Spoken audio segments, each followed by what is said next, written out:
I had a fight, about 10 of them in like 2 years. So they put me out for 2 years and I couldn't come back there, so I went to Helen Cox. I left from Helen Cox because I got kicked out of there and I went back to Gretna. And when I was at Gretna, I had a really big fight and they kicked me out. And when we went to Rivard, we had a fight in the Rivard facility, me and a guy. It's a juvenile detention center, and at some point in the mid-90s, they decided if you had fights or anything like that, you would go to Rivard instead of going to jail. You were a minor, so that's like a juvenile facility, so we went there. Our parents were like, you know, this is what you want to do with your life? You're going to regret it. I live my life. This is yours.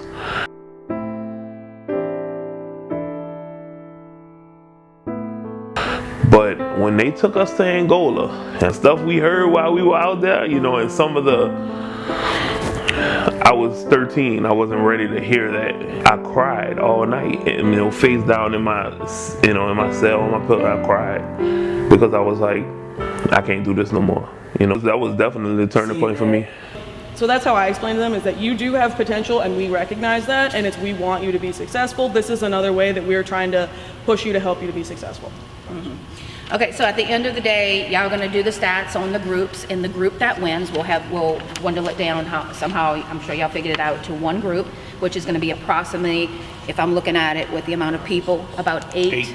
Yeah, that's right. Yeah, eight kids. Yeah. So we'll divide it up in a minute.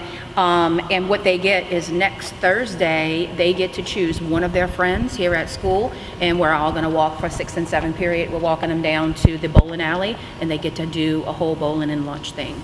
So the way it started is that we wanted to do something for a group as African American boys because we want to get them sort of pumped up for not only the state test at the end of the year, but also their future. And we talked to the teachers and we talked about, you know, what is a way to sort of, you know, we're sort of combating apathy here, you know. We're trying to get kids to really understand that what they're doing in middle school, even though they're very young, is going to affect their future.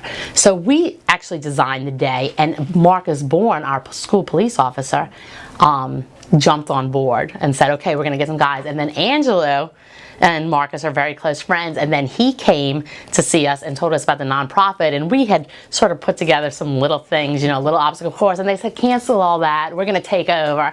And I was like, yes, you know. So you know, this was sort of their idea of you know, of how it could be and how they could expand it and how they could motivate the kids. And they brought a lot of the guys. We had some other volunteers, but they brought a lot of the guys to volunteer, and it's just been wonderful. Mentor is Dondrick. Where's Dondrick?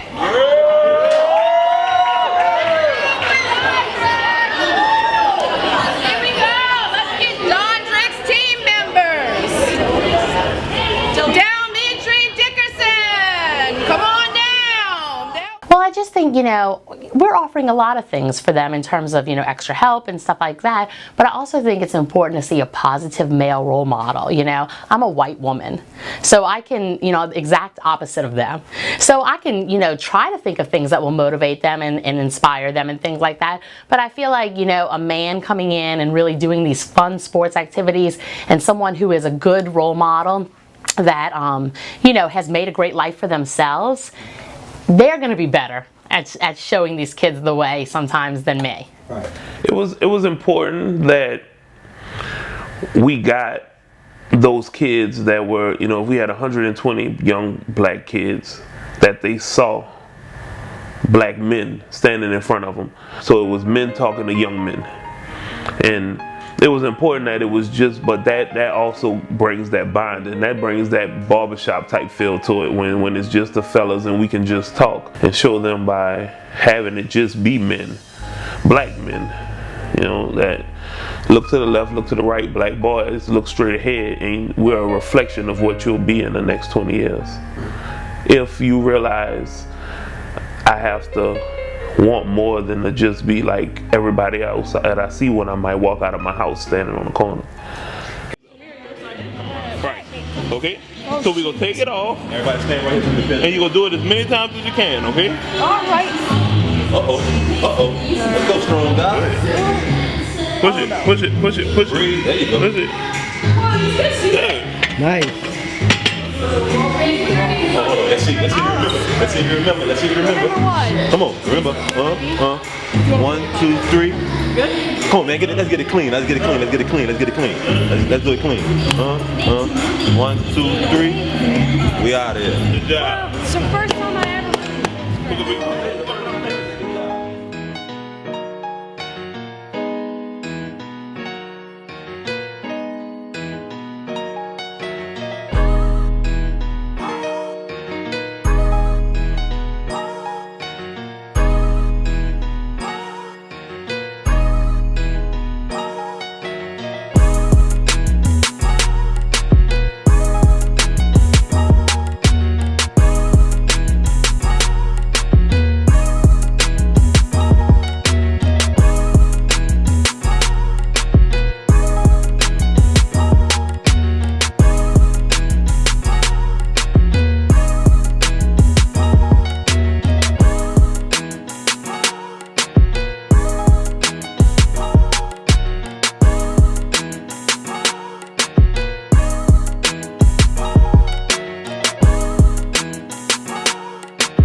With that being said, y'all have to think every day, and it starts now, what do I want to do with my life? What am I good at? Y'all change what y'all gonna do, or the path that y'all going down, then that mean I succeed. All right? So give yourselves a round of applause.